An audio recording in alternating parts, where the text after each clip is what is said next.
How you doing tonight, paisans? I'm Anthony J. Bucci, And I'm Liz. and we are Where Do We Go podcast. So I wanted to tell you guys and thank you, the audience, for all your DMs, all your support.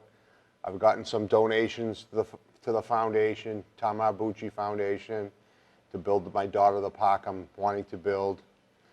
I also wanted to tell you guys I got an event coming up November 17th at Premiere on Broadway in Somerville. Gary Levitt and Corinne Zamoto, Charlie Zamoto, they have a beautiful, beautiful place over there. And we're going to have my first fundraiser for my daughter. So anybody in the audience that would like to come down, we'd love to have you. It's going to be a good time. It's live entertainment. We have impersonators. We have unbelievable cash raffles. It's going to be really, really, really remarkable night. And hopefully we're going to have some big name people there, but I'm not sure who yet, so I can't. Well, I'm there, so that's a big name. Yeah, you're going to be there. We're going to have Liz, and she's doing autographs. But really, that's a great thing. Your first kickoff, it's going to be wonderful. Yeah, oh yeah. I can't wait. And I did an interview with Gary Levitt on his radio show, Gary Levitt and Friends. And I think that was the name of it. And he actually came up with the idea because I had a road race plan for next year, and this just happened. So I'm running with it, and I'm very, very happy. And that's what a way to honor your daughter. So we got to get this park moving. So that's Yes, we awesome. do. And speaking about parks, today we have a wonderful guest with us today. Yes, we have Carlos Soto. Carlos Soto is the father of Victoria Soto, who was tragically killed at Sandy Hook in Connecticut. She was a first grade teacher in the kindergarten, and she gave her life to help save kids. She hid kids in a closet and told the gunman that they were in an auditorium. Meanwhile, they were in the closet. And so she spared her life to save a lot of children. She was a hero. I met Carlos after my daughter died. I went down to Pennsylvania and volunteered to help build a park for an organization called Where Angels Play. And my biggest fear as a parent after losing my daughter is that she'll be forgotten and her death will go in vain. So I want to do something to carry on her legacy. And she loved children, she loved dogs, and she was in remarkable shape. She was a fitness fanatic, very disciplined girl, and everything she did, but especially with fitness. So my dream is to build this park. That's what the fundraiser is for, to kick off the park, building of the park, try to raise money for the park. And the Tamar Bucci Park, where kids can play, dogs can roam, and people can go and work out. And I can go sit there, not work out, maybe have a coffee. No, maybe work out, and hopefully have a dog someday, and because I can't have them where I live. And Well, I have 4. You can take each and every one of them every hour of the day over to the park and let them roam. I know, That'd right? be doing me a favor. I will once I can build this. I know you will. You're awful good like that. So we have Carlos here, and we're going to talk about how people move forward after tragedy, or try to go from, where do we go from here? Exactly. And Carlos's daughter was killed. My daughter was killed. I'm just telling you guys, tonight's going to be a tough night for me. So I'm going to let you carry the torch tonight, Liz. I'm just probably going to fall back, and because I can already tell I'm going to be emotional, and I don't want to be in the way. Well, you're never in the way, friend, and that's what we're all here about. I think all of us, through tragedy, has found some way to try to get through it, and whether it be, just talking to each other, or for us, you started your foundation, I started the foundation. I find it therapeutic. Carlos, he started the foundation. So, through tragedy, some wonderful things come out of it as well. Yep, you're right. And I've got DMs from some really, really nice people showing me support, following me on Instagram. I'm the Convicted Vegan on Instagram, Anthony J. Bucci on Facebook, and I've got all kinds of new friends.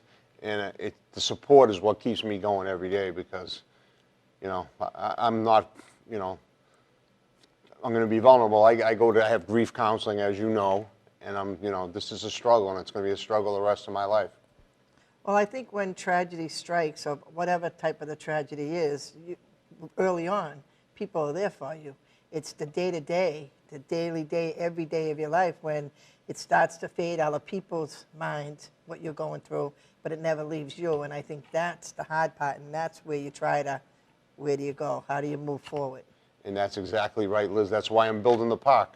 Because like I said before, I will never forget my daughter. Every single day, every minute of every day, I think about her.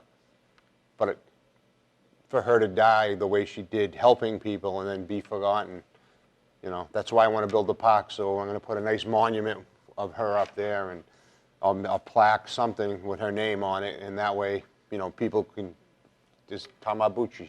She gave her life helping somebody, and it'll just continue on for years, long before me, long after I'm gone. Yeah, that is a great honor, just to memorize her in such a way that she loved life, and to let people play and dogs roam is really a great thing you're doing. So everybody get out there and get to this fundraiser and help Anthony out. Exactly. And like you always say, if you can't make it. That's right. If you can't make it, you can donate online, or, anything helps. Yeah, anything helps. No donation is too small. So anyways, we got Carlos Soto waiting to come on. Carlos is going to tell his story of his sad, terrible day and how it took for hours for him to find out that his daughter actually sadly passed away. And, so Yeah, I think it's going to be really good. Yeah, we're probably just going to let him talk and tell his story because we're limited on time. So, the questions we'll ask, probably you'll be asking, because I don't know if I can, function too well. Because like I said, I met Carlos on a park build-out, and we resonated to each other. And since then, he calls me. He makes sure I'm okay, because he's been doing this longer, and, he's worried about me. So I love Carlos. He's a great guy, and he's our next guest. So let's bring on our friend Carlos. And where do we go? We'd like you to meet our amazing guest, Carlos Soto, the man I met down in Melbourne, Pennsylvania, where I was doing a build-out. Carlos has done dozens of build-outs. He's been in the trenches. He didn't ask for this. This is the hand he was dealt, just like all of us. Carlos, say hello to the audience. And this is Liz Norden. Welcome on the show. Thank you. It's my pleasure to be here today with you guys. It's not easy, but it's not hard. A lot of people ask me what happened to me in 2012 when I got a phone call from my ex-wife. I was at work. She said, "Did you hear what happened in Newtown?" I said, "No, because, I'm working out here." She said, "It's been a shooting at Vicky's school." And my ex-wife tried to call her, text her. She was missing. That was the hardest part, to get a phone call during work time, something like that happened. I said, let me find out, because I got a state police in my pattern. And I asked them, "Do you know what's going on in Newtown?" He looked at me kind of strange. I said, "Because my daughter is missing. She's a teacher there." He went on the computer from 3 dead to 26. I said, "Thank you." I called my boss. I said, "Listen, I'm on my way in. I need directions to get to the school." I left Hamden to Milford. It's about 45-minute ride. I think I made it like in 20 minutes. That truck, I had it over 100 miles per hour just to get to the shop. And then when I got there, my boss gave me the directions. I took off out of there burning rubber. My big boss was in a meeting with people from Hartford.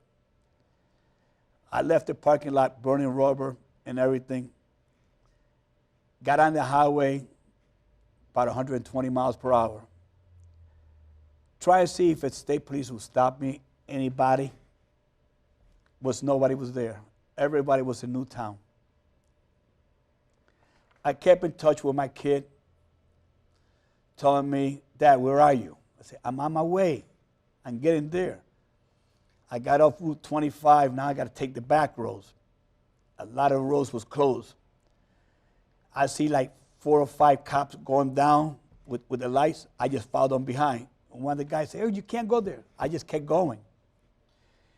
When I get to the front, they say, you couldn't go no more from there. I said, well, my daughter's missing. She's one of the teachers. And one of the policemen said, sir, you could park right inside this lot. And another cop came down to pick me up. That was the hardest thing, going through my mind where she's at. And my son, when they saw me, they said, Dad, we're glad you're here. I said, what's going on? I said, we don't know yet. All right. I know a lot of people up there. They was up there, like the Lieutenant Governor, Nancy Wagner. I asked her, Nancy. She came up and said, Carlos, why are you here? I said, my daughter's missing, Victoria Soto. I said, okay, what can you do for me? She said, let me see what I could do. And she went back, talked to the governor. He did not want to release no names out. We're in the firehouse for hours. He's out there with, like a politician, always talking to the media and all that. And we're looking at the TV. And one of the questions came up, they asked him, you know, how many people got shot or killed? He said, well, we're sending kids to different hospitals, Danbury Hospital, Waterbury, St. Rayfields, and all that. He said 26 so far. Okay, when he came back to the firehouse, a person in front asked, you know, you told the media how many people was shot and everything. You're not telling us nothing. We are the parents. He said, well, it's been 26 people dead. Wow. That hurt us a lot. And one of the guys, who was right in front of me, he said, why are we here then? He goes, if you're here, it's because one of your kids or one of your persons is dead. That was the hardest thing for us. My daughter, my smallest daughter, called her sister. She was on her way to Vermont for skiing. And they took a picture of her crying on the phone talking to her sister. I remember that picture. That picture went viral. Yes, it did. Yep. And she had to come back home. That was your daughter, Jillian. Yes. And she didn't get to Newtown because at that time, my friend Butch, he was the captain of the state police. I said, Butch, get my family out of here. He said, no problem, Carlos. He called one of his guys. He said, take him home, you stay with him. So you never really got officially told. You just had a... I got told like at midnight that when Nancy came out, I said, Nancy, I had to know. 99% I know that she's gone, but 1% I'm keeping it open. And she said, let me see what I could do. She went and told the governor. He came out walking with his bodyguard. And he said, well, you know Nancy? I said, yeah, she's a good friend of mine. And I said, what can you tell me about my daughter? He said, well, We don't know yet. And my landlord at that time, Blake, he said, why don't you tell him the truth instead of beating around the bush? Right away, his bodyguard jumped in front. I said, I don't need this right now. And he left. About 3 minutes later, I see the colonel of the state police walking with his head down. I knew at that time she was gone. He goes, Mr. Soto, I'm sorry. I said, thank you. That's all he needed for me to say. And I had a lot of friends in state police. They knew like 9:30, 10 o'clock that she was gone. Because when he flipped her body over, she had her ID, he said to his captain, he goes, I know her. Her father worked for the state. And they told him, you had to leave the scene because you were too involved. He said, no, I'm not leaving. I'm doing my job. He couldn't tell us nothing at all because that was his job. And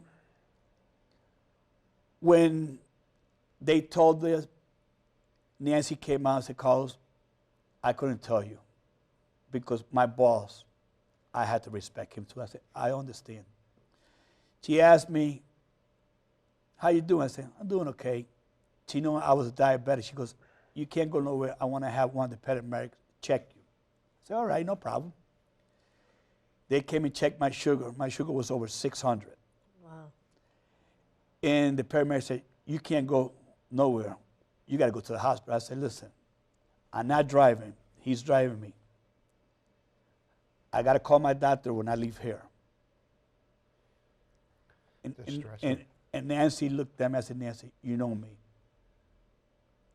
Okay, I'm not going to do nothing stupid. When I left with him, coming down Route 25, I got a phone call about 12:15 around there. It was one of the immediate. Told me, oh, we're sorry for your daughter's loss. And I say, how do they know Before you. before me? So can I ask you, Carlos, and not Yes. to interrupt, it happened at what time in the morning? Early in the morning, like 8:30. 8:30. And you didn't find out until, officially find out until 12:15 that night? Mm-hmm. Wow. And when I got home to where my family was at, they was all outside waiting. I said, guys, let's go inside. They all came in. I said, guys, we lost her. She's gone. That was the hardest thing for me to say to my kids. And my daughter said, Dad, do you see the body? I said, no, I didn't. She goes, how do you know? I said, well, a good friend. She told me. And the hardest thing is trying to keep going forward. The way I do it, when I build the playgrounds, a lot of people ask me, Carlos, how can you do it? So Carlos, can I ask you for the viewers so they know how? So for me, my way of, I felt honoring JP and Paul was to, and also to pay forward the kindness that we were shown because prosthetics are astronomical. And I remember, I also didn't know where JP was for like 6 hours later. You know, the streets of Boston was blocked down. It was chaotic. But how did you start the playground aspect of? Okay, when they built my daughter's playground was number 5. And it was something beautiful because they was building the playground and I went to Paradise Pizza a couple of days before. I said, Jim, I need some food. Because they're building the playground for my daughter. You saw all the guys here. He goes, how many people, Carl? I said, about 100 people. He goes, what do you need? I said, I don't know. He goes, all right, come back Saturday at 12 o'clock. I have everything done for you. I went with my truck. It was so amazed when people could do for you when you ask. My truck in the back, I had like 12 to 20 pizzas. I had chicken tender. I had salad. I had macaroni. You name it, we have from the restaurant, all for free. I think all of us can speak to a tragedy, excuse me, how wonderful. You know, there's bad out there. Obviously, you witnessed it. I mean, I witnessed it. Anthony's poor daughter. I don't know if, you know, that was an accident, but there's so much, there is bad out there. There's so much better good out there. People come together. It was amazing. I can tell you, it was incredible. Money was not even an issue or a thought for us. You know, my sister said, maybe we should start a GoFund for them. You know, they're going to need prosthetics. I just wanted to make sure my kids lived. I didn't care about the money. But at the end, people are so good. I would come home day after day with flowers on my steps and food. It just never, that we never got. But I think as a whole, generally, people, they want to help, and they don't know how to help, which is why Anthony and I thought about starting a podcast, because when you lose somebody, you're grieving, everybody grieves differently, and it doesn't matter whether it's a loss of a loved one, or however, tragedy is tragedy, and it's hard. And how does one move forward? You know, you lost the most precious thing in your life, your daughter.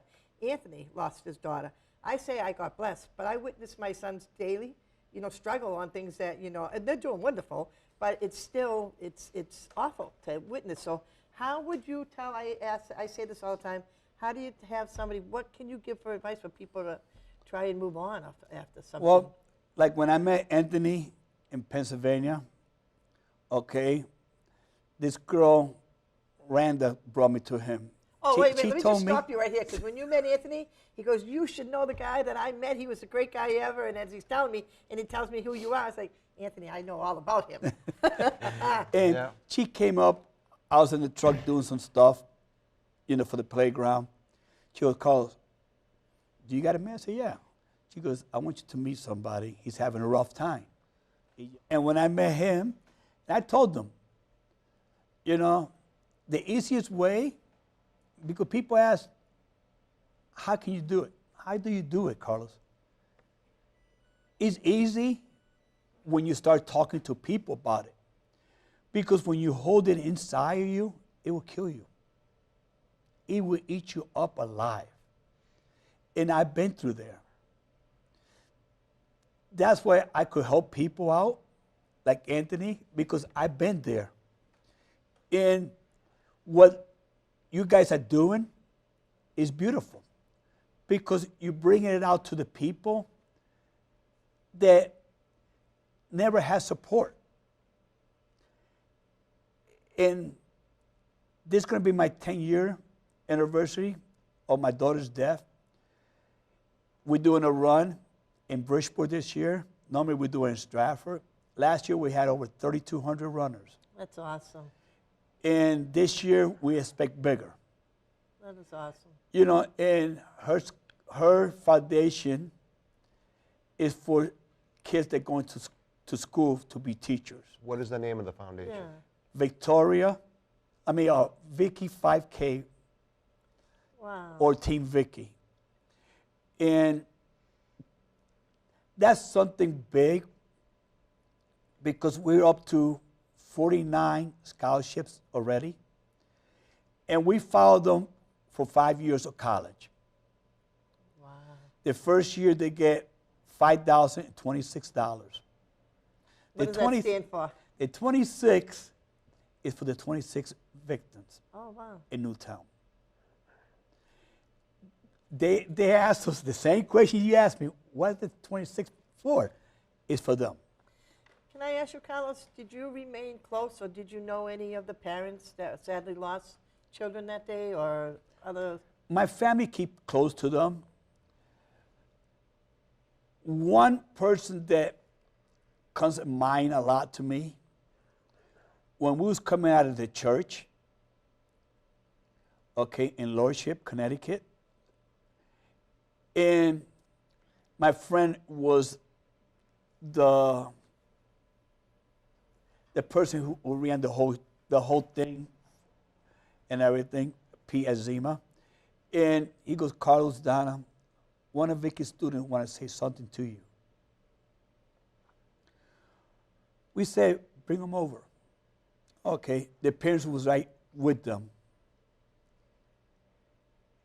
That was the hardest thing for this little girl to say. She kept that in, I'm going to say about 2 weeks or 3 weeks. She said, the only reason I'm alive,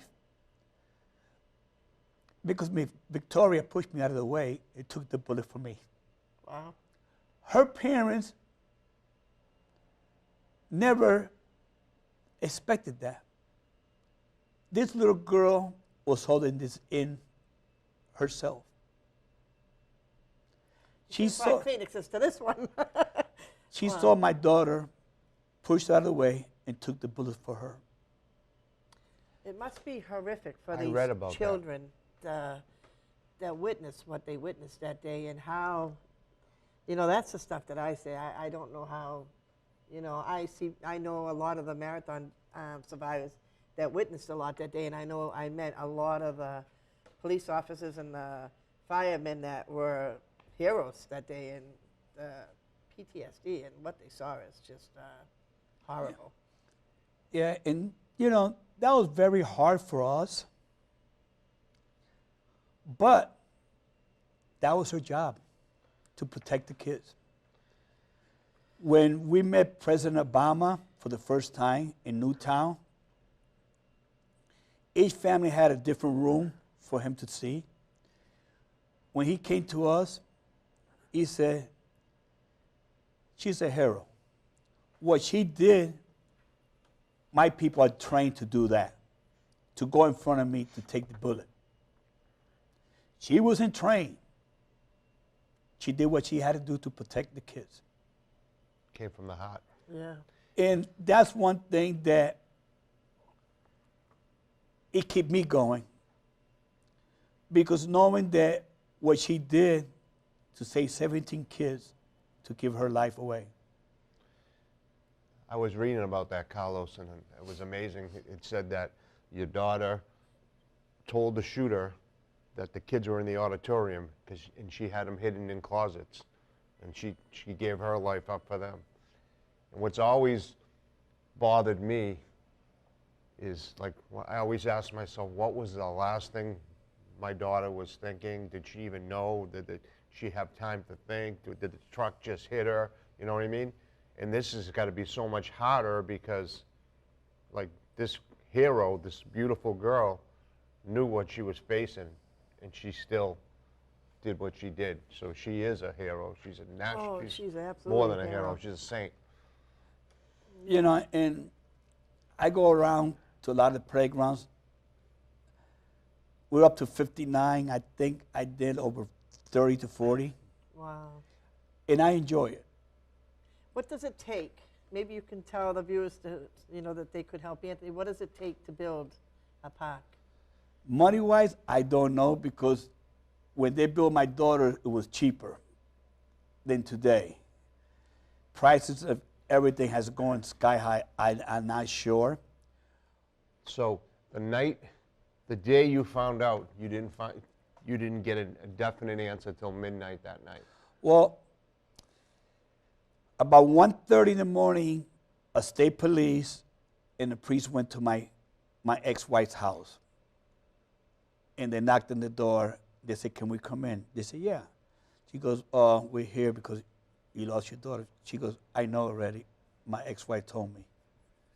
And they got shot with it. And me and the governor, we didn't see eye to eye for a long time. I went to a lot of events at her school. She graduated from Eastern Connecticut College. And she came up and said, Carlos, the governor's going to be here, my boss. Be nice. I said, Nancy, I'm not going to do nothing stupid. I'm not like that. You know what's great too, and I know you're going to say this, is the outpouring of people you don't even know that sometimes help you more than those you expected to help you. Yes. That's why I'm always My phone is open 24 hours a day, 7 days a week. And I could help anybody if they need some help to talk. This guy's helped me tremendously. You know, because it makes it easier for me to talk to a person that has lost somebody. Like when I met Victoria's parents, the first thing they asked me, how can you do it? And I told them, my daughter's gone, but she's always here. She's the one who helped me to say and what to do. And like I But told, what would you tell somebody that maybe doesn't have the faith that you believe? Because Anthony's very spiritual. You seem like you're spiritual. What could you tell the viewers that are dealing with grief and don't know how to handle it and don't have the attention, the media attention? I know through my own experience with my kids and the loss of the legs, they had the one fund where they got, money, but Good somebody question. that, that loses their leg, they don't have that. Not everybody has our exposure. Yeah. well, to me, if you believe that, yes, she's gone, but she's always with you. She always gave you signs. And I have seen a lot of miracles through my daughter. And like I told Anthony, his daughter's gone, but she's always by his heart. If you believe that, you will see it. And he told me sometimes he'd be laying down in bed and the lights start flickering. And I told him, that's your daughter. I told him, Dad, I'm here. I haven't leave you. You don't see me body, but my spirit is with you. You know what was hard for me too was like when I haven't really said much because this is really hitting home and I'm feeling his pain and it's bringing back memories. And like when my daughter died, I didn't find out till like 4:15 in the morning. The state troopers came to my house, but she got in the accident at 11:30 that night, and people knew and chose not to tell me on purpose. And I'm having a hard time with the fact that I could have been there at the hospital because other people were there as they tried to work on her and stuff, and maybe I could have said a goodbye in her ear or something that night. But I have to live with this every day, and it's not easy. But all right, so thank you so much for coming. Guys, it was a pleasure having Carlos Soto, father of Victoria Soto, the hero from Sandy Hook, one of the heroes. Thank you so much, my brother. My pleasure to be here. Carlos, thank you very, very much. So how do they get in touch with you if they need to get in touch with you? I'm the Convicted Vegan on Instagram. I'm Anthony J. Bucci on Facebook. And I'm just Liz, Anthony's friend. Thank you, guys. Thank you.